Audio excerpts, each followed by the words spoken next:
नियमावली के ड्राफ्ट दिखाए गए और उसमें हमने कुछ महत्वपूर्ण सुझाव और संशोधन लिख करके सरकार को दिया।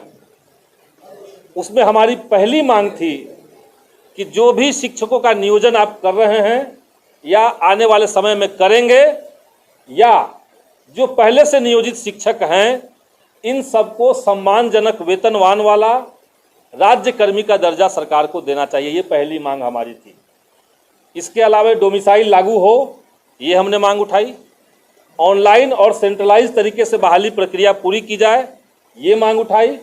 और नियोजन इकाइयों का जो मकरजाल बिहार के भीतर 9,000 से ज़्यादा बिछा हुआ है, उसको सॉर्ट आउट करके एक रास्ता बनाइए।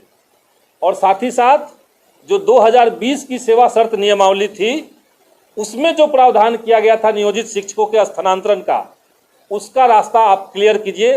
ये प्रमुख मांग हम लोगों ने सरकार को लिखित में दिया। और कुछ दिनों बाद जब फीडबैक लेने हम वहाँ पहुँचे तो हमें इत्तला की गई कि आपकी सारी मांगें मान ली गई है।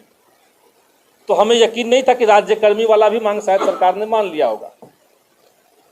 लेकिन जब बाद में ये पता चला, जब नई नियमावली खुल करके सामने आई, तो ये शुरुआत में तो हमें अच्छा लगा कि नई नियमावली में राज्यकर्मी का दर्जा शिक्षकों को दिया गया है। शिक्षा व्यवस्था के भीतर जब तक शिक्षकों का सम्मान नहीं होगा, तब तक शिक्षा में बेहतरीन क्वालिटी की आप उम्मीद नहीं कर सकते हैं। इसीलिए उनको राज्यकर्मी का दर्जा दिया जाए, ये हम लोगों की प्रमुख मांग थी। और जब हमें लगा कि नियमावली में इस मांग को मान लिया गया है, तो हमें लगा कि बढ़िया कदम हुआ। लेकिन जब उसका ड्राफ्ट सामने हमारे आया और हमने पूरी ड्राफ्ट पढ़ी, तब ये बहुत खुल करके हमें समझ में आया कि इसमें बहुत एक अद्भुत तरीके का कंडीशन सरकार ने लगा दिया है। और वो कंडीशन था कि पुराने शिक्षक जो बिहार में नियोजित हैं, उन सबको बीपीएससी की परीक्षा देनी होगी, तभी वो राज्यकर्मी बन पाएंगे। इसके साथ साथ 4 साल से जो छात्र नई बहाली के 7वें चरण की बहाली के इंतज़ार में हैं, उन छात्रों को भी परीक्षा देने के लिए बाध्य किया जा रहा है। और इसमें कई तरह के संशय सामने आ गए। इसीलिए आज हम लोग बैठक कर रहे हैं। बैठक में उन तमाम बिंदुओं को हम लोग सुनेंगे, उसको संग्रहित करेंगे और सरकार तक अपनी बातों को पहुंचाएंगे। लेकिन ये बात ज़रूर उसमें है कि नई नियमावली में जो स्टेक होल्डर्स शिक्षा विभाग के तहत आते हैं, स्टेक होल्डर्स मतलब जिनके जिनके ऊपर इसका प्रभाव होगा, जिनके ऊपर इनका असर होगा, जैसे बिहार के तमाम नियोजित शिक्षक या बिहार में सीटेट, बीटेट और एस्टेट उत्तीर्ण जितने अभ्यर्थी हैं वो, तो इन तमाम स्टेक होल्डर्स की जो इच्छा है वो सरकार सुने, इनके जो कंसर्न है उसको सरकार सुने।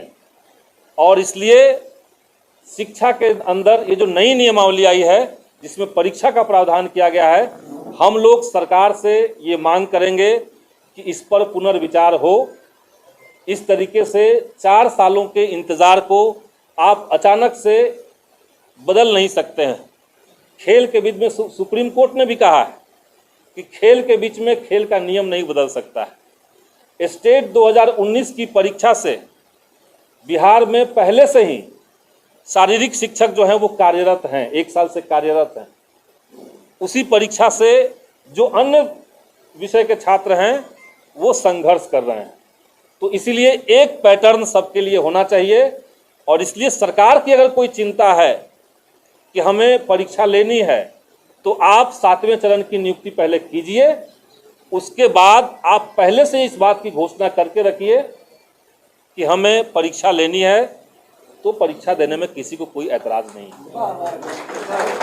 इसके साथ साथ हम ये भी कहना चाहेंगे कि सरकार की चिंता जो दिखने में लग रही है, और एक हिस्से में ये बात जा रहा है कि सरकार शायद शिक्षा विभाग में गुणवत्ता को लेकर के कंसर्न है, तो ये कंसर्न से हम लोग का कोई ऐतराज़ नहीं है।